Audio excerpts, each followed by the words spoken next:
Hello and welcome to Health Sciences 345, Planning and Implementation of Health Education Programs.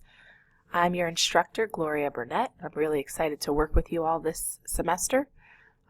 These photos on this first page are pretty exciting because they're actually from health education programs that I have created and implemented here at the University of Alaska Anchorage, and I'll tell you a little bit more about that as I continue in this introductory presentation. A little bit more about me. I think it's important, especially with online courses, to get to know your professor, to get to know your classmates, because we don't get the luxury of meeting each other face to face. So the more that we can provide a little bit about ourselves and build those connections, the more successful we will be in learning from each other in this course. I have listed here my email address, phone number, a little bit about me. This is my first course that I'm teaching at UAA. However, I have been an adjunct faculty member up at Illisavik College in Barrow, Alaska, Alaska's tribal college, for the past 8 years. I'm the director of Alaska's Area Health Education Center, the AHEC program, here at the University of Alaska Anchorage in the College of Health. I'll tell you a little bit more about that program on the next slide. And a little bit about me personally. My husband Eric and I live in Eagle River with our 2 children. Kyler, he's 4 years old, and Kalina, she's going to be 2 next month. They're quite a handful, keep me on my toes. Also very important to me is my family who lives in Pennsylvania and Colorado, so I don't get to see them as often as I'd like, but they're still really important to me. My brother and sister, Frankie and Carla, those are them in that picture up in the far right. And then on the bottom corner, that's my mom and dad with their loved little grandchildren. So the Alaska Area Health Education Center is going to be a really good example for me to draw upon in a lot of the discussions we'll be having and the assignments that you'll be working on. I can pull a lot of direct experience from that to help you better understand some of the concepts this semester. The AHEC program is a statewide program. It's a federally funded program, so the AHECs exist in almost every state in the nation. We have our program office here at UAA that I'm the director of, and my job is really to coordinate statewide efforts of workforce development in healthcare. We aim to engage people of all ages into healthcare professions. We know there's a huge need for healthcare professionals in our state, and we need to do what we can to encourage youth to become interested in health careers and also help people who are interested, maybe even later in their lives, find a pathway that suits their needs into the healthcare profession. We also help support rural rotations in communities throughout the state through our regional centers.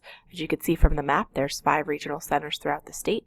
Right now, the only part of the state that's not covered is the Southwest, but we're actually working with Bristol Bay Health Corporation to try to accommodate a center down there in the future. The rural rotations are important because practicing in an urban community is very different than practicing in a rural community. So we want to provide exposure for students to understand what rural practice and rural healthcare is actually like. And then the last thing we do is help current healthcare professionals retain their licensure, and especially in rural communities, become connected to the larger professional community, because sometimes out in rural communities you tend to get isolated and lose that sense of professional connections and learning opportunities. So we try to provide continuing education opportunities to rural professionals throughout the state. And all 3 of those elements involve health education programming. So I have a wealth of experience, and I'm really excited to teach this course and share that experience with all of you. I wanted to start off giving you a little bit of navigation types of instruction so you can understand how the Blackboard course is set up. This is an online course, and I will be communicating you primarily through the course page through Blackboard.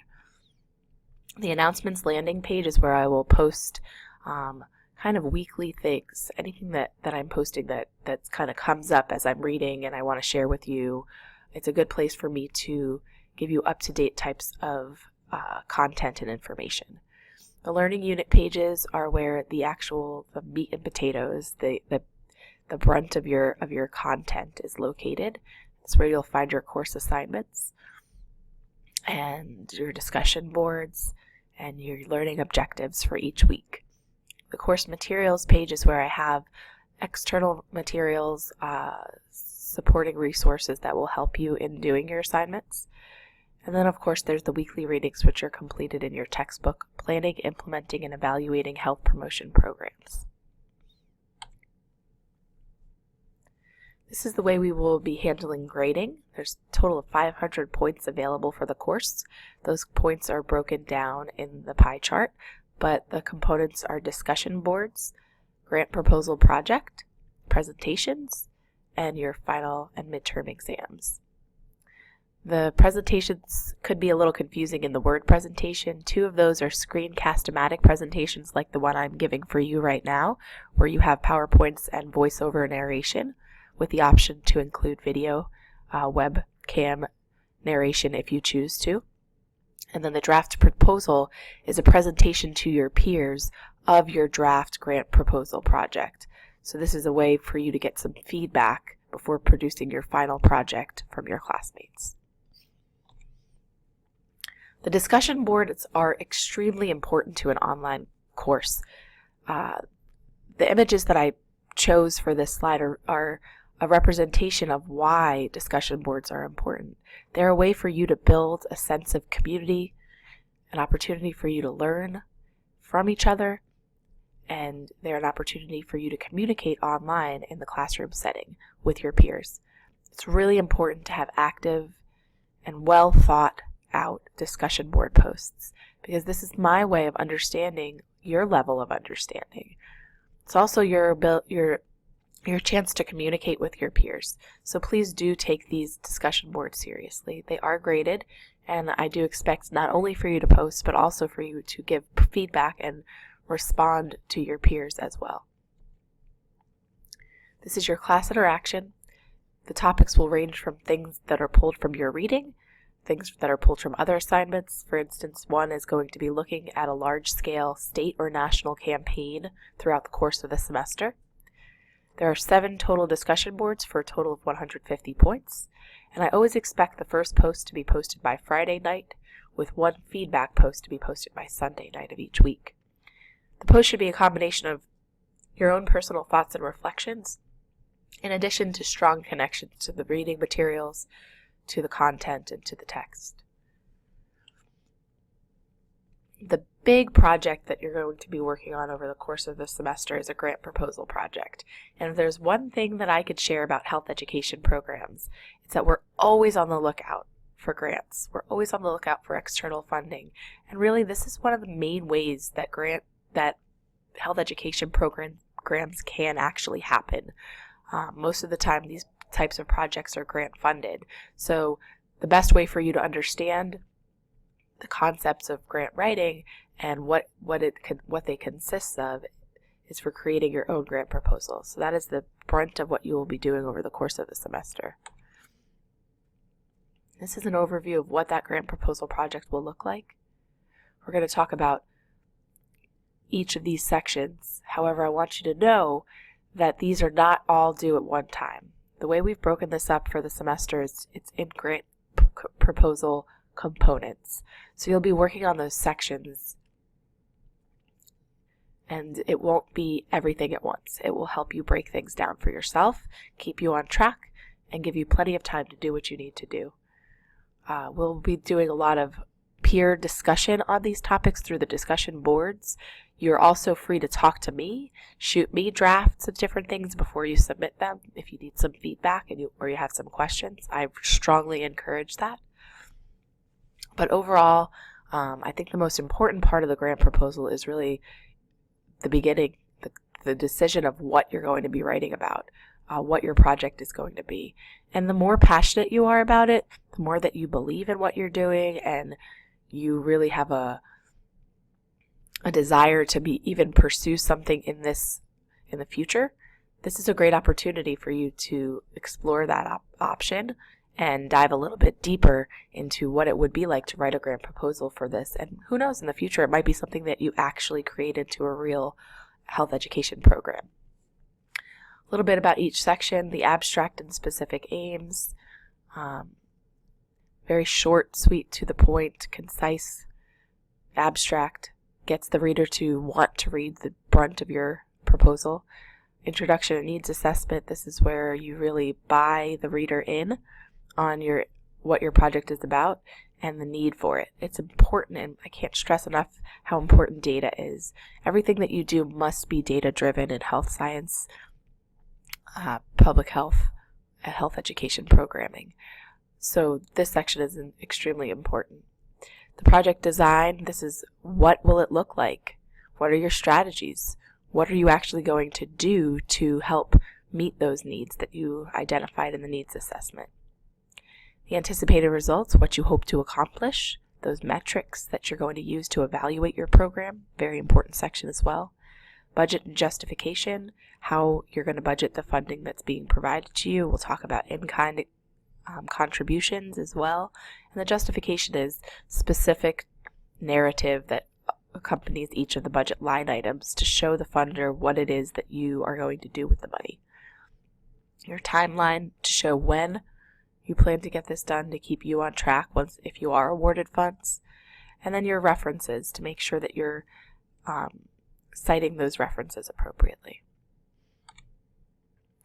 The next piece that makes up your grades is the presentations and exams. These are two important pieces as well. Screencast-O-Matic is the program that I'm using right now, and if you're new to Screencast-O-Matic, I can help run you through it. It's very user-friendly. If you have another type of narration program that you're interested in using, it could totally be that as well. You're not limited to Screencast-O-Matic if there's something that you're more comfortable with, but the point is that you're going to be providing a presentation that you are narrating over or utilizing video recording as well as your narration so that we can actually get a sense of what you have to say, and you're practicing pitching your project. And that's a really important thing because you have to own your projects in order for them to be funded. You have to believe in them, and you have to show commitment and dedication and give the people that are going to be providing funding and your partners, give them the faith that they have in you, to the confidence that they have in you to get this done. So it's always good to practice pitching your ideas, and that's the main point of having these presentations as a component of your grade. The draft project in week 7 is you're going to be posting a draft of your grant proposal project for your peers to review. We'll talk a little bit more about that when the time comes, but it's not a formal presentation, more a presentation of your draft to your peers.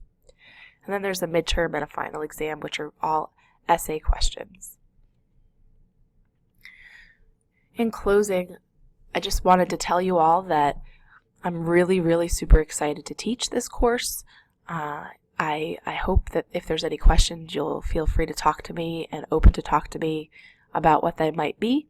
And even if it's outside of the course content and you kind of have career-oriented questions, or you'd like internship support, or there's something that the AHEC program can do to support you, please feel free to reach out to me on that level. I know you'll discover more and more about yourself, your interests, and where you hope to go with your degree. And I hope this course helps you get there. So again, I'm really looking forward to meeting with you all and working with you all. If you have any questions about the course, you can always email me, text me. I have my cell phone number also listed, so texting is a really good way to get a hold of me. And we will be sure to work together towards answering whatever questions you might have. I thank you all for your time, and again, I look forward to teaching you all. Have a good day. Bye-bye.